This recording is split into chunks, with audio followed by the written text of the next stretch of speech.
नमस्कार, मी पगडी एकता संघ सचिव विनीता राणे। याआधी मी तुमच्यासमोर आले होते असेच व्हिडिओ घेऊन। सर्वप्रथम तुम्हाला दिवाळीच्या हार्दिक शुभेच्छा। सर्व मुंबईतील चाळवासियांना दिवाळीच्या हार्दिक शुभेच्छा। आता आपण विषयाला सुरुवात करूया।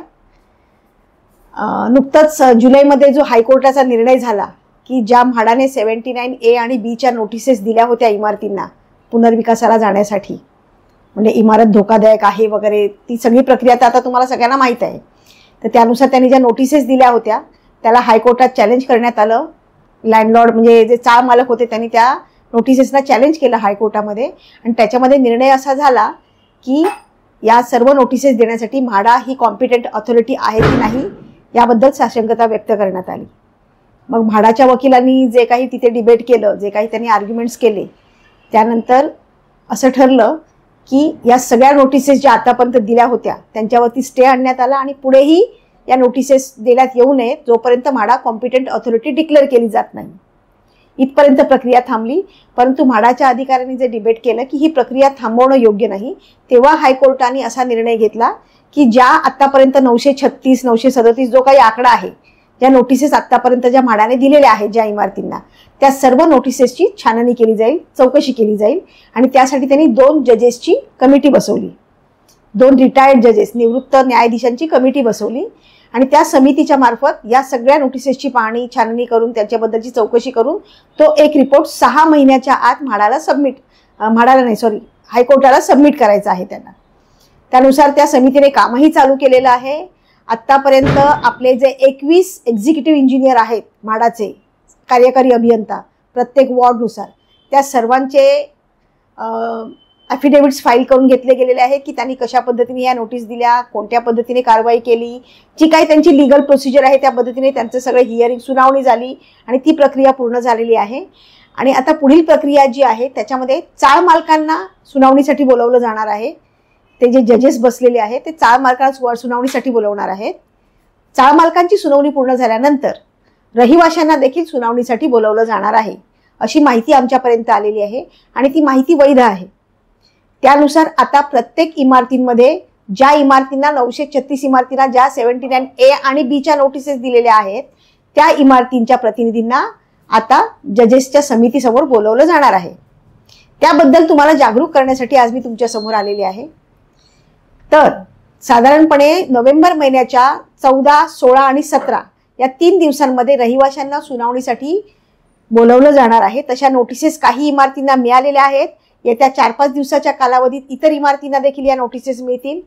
त्यानुसार रहिवाशांनी या नोटिसेसना जजेस समोर उत्तर देताना कशा पद्धतीने जायचं आहे त्याबद्दल मी तुम्हाला सांगते, म्हणजे एक मार्गदर्शन करते मी तुम्हाला।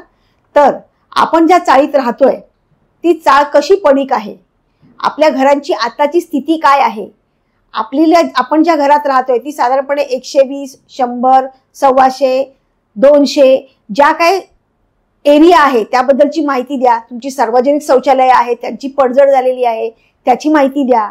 इमारत कशी धोकादायक झालेली आहे हे तुम्ही तिकडे राहताय त्यामुळे तुम्हाला ते जाणवतंय की किती धोकादायक आहे, त्याबद्दलची माहिती त्या जजेसना पुरवा।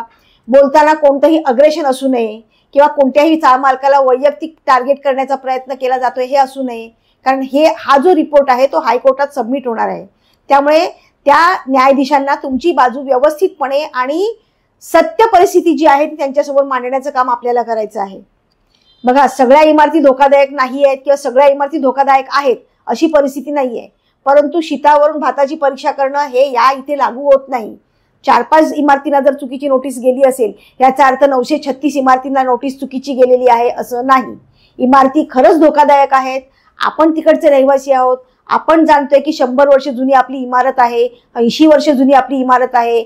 आपण कोरोना काळामध्ये सार्वजनिक शौचालयाचा वापर करून स्वतःचा जीव कशा पद्धतीने धोक्यात घातलेला आहे आणि त्याच्यातून आपण आज वाचलो आहे।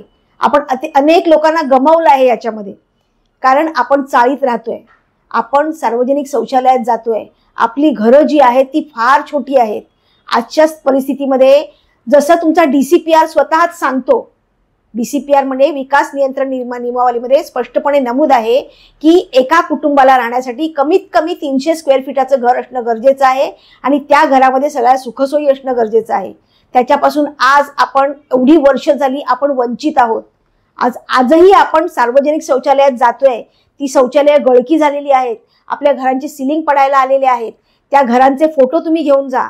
जी वृद्ध माणसं आज वरच्या मजल्यावरून खाली मेडिकल ट्रीटमेंटसाठी पण येऊ शकत नाहीयेत, तशा घरांचे फोटोज घ्या, त्या वृद्धांचे फोटोज घ्या आणि ती परिस्थिती जी आहे ती व्यवस्थित मुद्देसूद पद्धतीने त्या जजेस पर्यंत मांडा, जेणेकरून तथ्य काय याच्यातून होणार आहे की आपली इमारत पुनर्विकासासाठी कशी पात्र आहे हे सरकारला किंवा न्यायालयाला आपल्याला कळवता येईल. आपण न्यायालयाच्या विरोधात नाही आहोत, आपण कोणत्याही कायदेशीर प्रक्रियेच्या विरोधात नाही आहोत, पण त्या प्रक्रियेमध्ये जर आपली बाजू मांडण्यात आपण सक्षम ठरलो नाही तर पुन्हा आपण याच परिस्थितीमध्ये किती वर्ष राहू याला काहीही सीमा नाहीये. त्यामुळे आपण आपली बाजू व्यवस्थित मांडावी यासाठी मी तुमच्या समोर आलेले आहे. प्रतिनिधी जे जातील, अर्थातच सगळ्याच्या सगळ्या टेनंट तर जाणार नाहीत तिकडे, प्रतिनिधी जातील त्यांचे, तर त्या प्रतिनिधींनी ती बाजू व्यवस्थितपणे त्या न्यायाधीशांसमोर मांडायची आहे. इमारत कशा पद्धतीने कमकुवत झालेली आहे, इमारतीचा पुनर्विकास होणं का गरजेचं आहे आणि तुम्ही कशा पद्धतीने सहकार्य करत आहात या प्रक्रियेला, याबद्दलची पूर्णपणे माहिती आपल्याला त्या 2 जजेस समोर मांडायची आहे.